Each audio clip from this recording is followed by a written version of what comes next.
you can see how it is divided and well represented over there. Now, there is one very important aspect of transactional analysis, and that is contracting. This is a very important thing. We do have contracting even in Freud's theory for psychoanalysis. We have said that there has to be a minimum 2 or 3 sittings which are decided. The time is decided between the counselor, counselee, the analyst and the patient, as well as the amount they have to pay, when they have to pay, and then there are certain requirements about the setting of the analyst's rooms also, and that is all a part of contract that is formed by the analyst and his patient. Now, transactional analysis is a contractual approach. A contract is an explicit bilateral commitment to a well-defined course of action. Byrne, which means that all parties need to agree. Okay, according to him, contract means that it has to be a mutually well understood and agreed to. Why they want to do something, with whom, what they are going to do, by when, any fee payment or exchanges that will be decided earlier. For example, we want the outside of our house painted. We need to find a person who will paint it and who will give us a quote for doing it. If we agree the quote and we like him or her enough and we employ them, we will agree a date and time, perhaps check that they are insured and also they are licensed or not, and choose the color of the paint, and off they go, and then you leave it to them to give you the best of the result.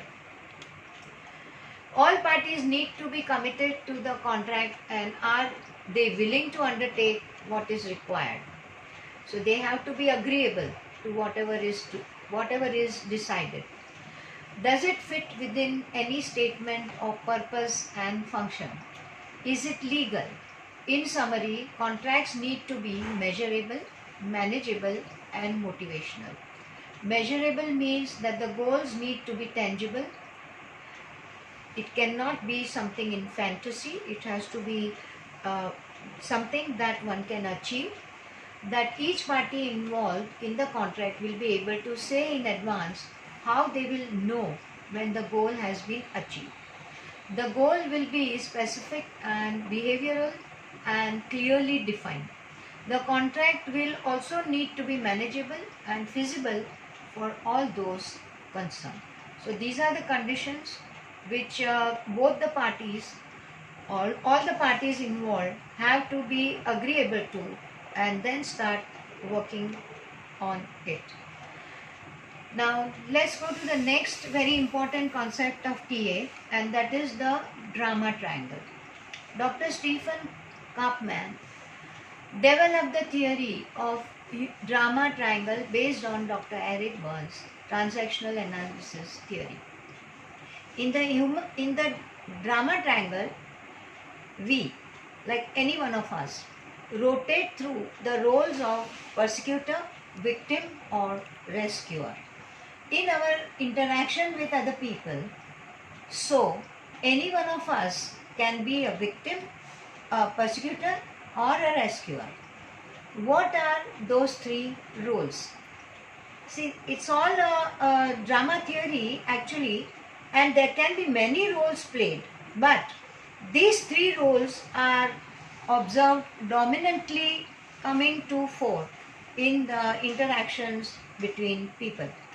Now, victim is the one, when a person falls into the role of a victim, he or she often feels, why me? And often attached to, I didn't do anything wrong, but I got all the blame or trouble in the relationship. So this is the reaction of the victim that we will observe. Persecutor is the one, when a person falls into the role of a persecutor, he or she pointed the fingers to others. It's all your fault, and if you could have done this, etc., is the commonly heard sentence from a persecutor's mouth. It is someone else doing what caused his or her in the current situation. Rescuer is the one who feels a sense of responsibility to help others.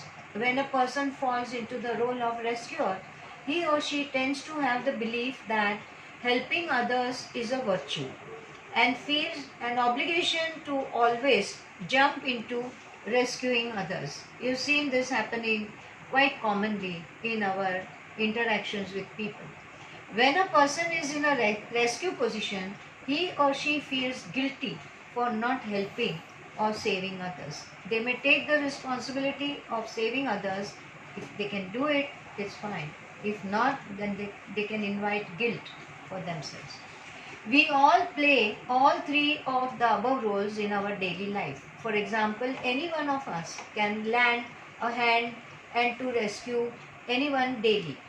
We can also be the persecutor to criticize someone's behaviors at a certain point in our lives.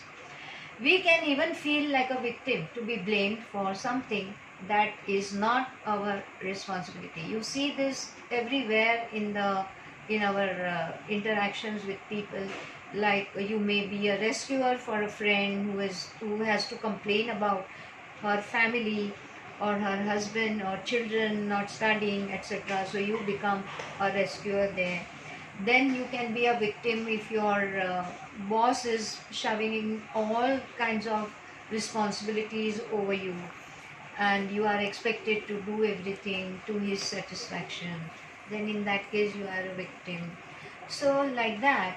And you can be a persecutor if you are quite annoyed and you want your coffee to be served to you, and if it is not hot enough and not to your satisfaction, you become a persecutor and you scold the peon who gets it for you. So then the same person can play different roles in the same day, in the same situation. So we all keep on shifting in all these role playing. The goal of any of us is not to lock into any of the roles all the time and to maintain an I am okay, you are okay relationship in different situations, in different relationships. When we unconsciously play the same role over and over again in our daily lives, in the interpersonal relationships, especially in the meaningful relationships, we lose the flexibility of the interpersonal relationships.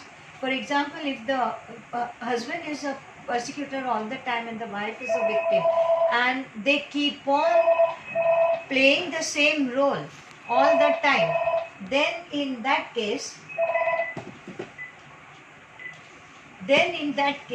they are stuck to the roles that they are playing. So they are not bringing up the situation, they are not changing the situation, and this does not really help to improve the conditions of the wife, and also it does not bring any awareness on part of the husband. Same role over and over again in our daily lives, in the interpersonal relationships, especially in the meaningful relationship, we lose the flexibility of the interpersonal relationships. In the critical relationships such as couple relationship, that is when a person starts to accumulate resentment and dissatisfaction towards the partner. All the three roles, victim, rescuer, persecutor, are very fluid and can morph easily into one another. A child who may be a victim to a persecutor father can become a persecutor when he has to demand something from his father. In that case, the father will become the victim. So think about this. It is very easily changed, and persecutor can become a victim, he can become a rescuer, and it is done quite automatically. We all have a favorite, usually the role we assumed most often in childhood. But Most of us are pretty good at all three of them depending on the situation.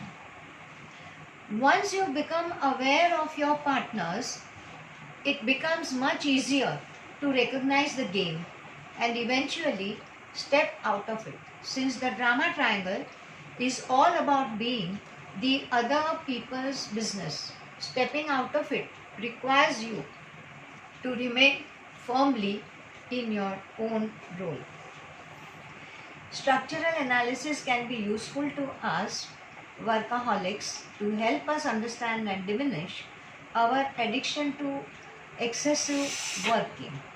The repetitive will of the wisp message from the once demanding parents to one's adopted child is clear. Keep working, keep achieving. If you ever accomplish enough, I may accept you. The liberation of one's playful child from the domination of the demanding parent can occur as one's adult learns to enjoy this fun-loving, creative, spontaneous part of oneself that you can see very often all around you. People who get so much busy with their work, they even carry work home, and then they are not able to spend any free time with their children. So that is where they are losing out on the very important aspect of their life, and that is being a child once in a way. Transactional analysis in growth oriented counseling. The second phase of TA growth work, transactional analysis, aims at helping persons learn to recognize and control the parent-child ego states, which are dominating their transactions with other people. For example, many of the mutually frustrating circular fights that bring couples to marriage counseling are parent-child transactions.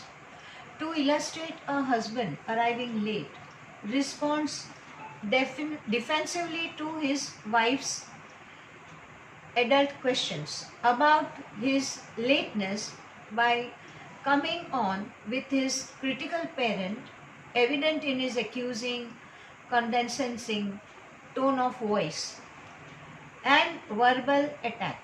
If you weren't such a nagging bitch, maybe I would want to get home faster.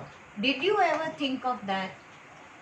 Now the wife, whiny and angry child voice replies, I got a right to complain when you are so damn selfish and don't care about me. Such circular parent-child arguments produce escalating mutual hurt and distancing. Never a resolution of the basic issues between two people. Parent-child fights can be interrupted only if one party activates her or his adult and hooks the other's adults. In third phase of the TA process. Now before that, I would like you to think about the same example that I gave you between the husband and wife conversation. Think if both were to talk like adults, what would be their reaction? Because that would be the actual solution to the problem. So I would like you to think about it. Maybe you can take your pen and paper and write down this example and solve it. The third phase of the TA process, game analysis, consists of helping persons learn to identify and interrupt the repetitive self-defeating game or games they are programmed to use in relating. It is difficult, but many people can learn to recognize and interrupt old repetitive games. They can learn to avoid having their adopted child hooked when someone comes on as prejudicial parent, to the extent that their adults can interrupt their manipulative games. Their potential for authenticity and intimacy will be increased. Most married couples have one or two games which dominate their interaction. Some favorite material or favorite matters in the games are, if it weren't for you, as we saw in the earlier example also, the wife the husband blaming the wife for bitching, the projection of blame, and uproar, having a fight to avoid anxiety producing sexual intimacy. Why don't you? Yes, but futile parent child advice giving. I am only trying to help. I am trying to help you is rationalizing manipulative behavior. Get me, played by the submissive person. And look how hard I have tried to convince the counselor one is the helpful and righteous wronged partner. Game analysis helps people discover the payoff of their games, the rewards they must be willing to give up in order to stop the games. The payoffs are often defenses against fears and not okay feeling. In spite of the payoffs, nobody really wins interpersonal games. For the price of playing such a game is to sacrifice an open, loving, intimate relationship. Here we come to the end of our discussion about TA, and I would definitely like you to go through your notes very critically. We have given you some good examples, as well as we have given you in the diagrammatic form many of these theories, and you can go through them and solve the assignment sheets also and send them back to us. This is one of the last theories that you are going to do, and hereafter we will be concentrating on other aspects of counseling, like understanding about psychopathology and how the counseling can work on it. We need to understand the different kinds of problems that the person can have and what brings them to the counselor. So wish you all the best, and bye for now.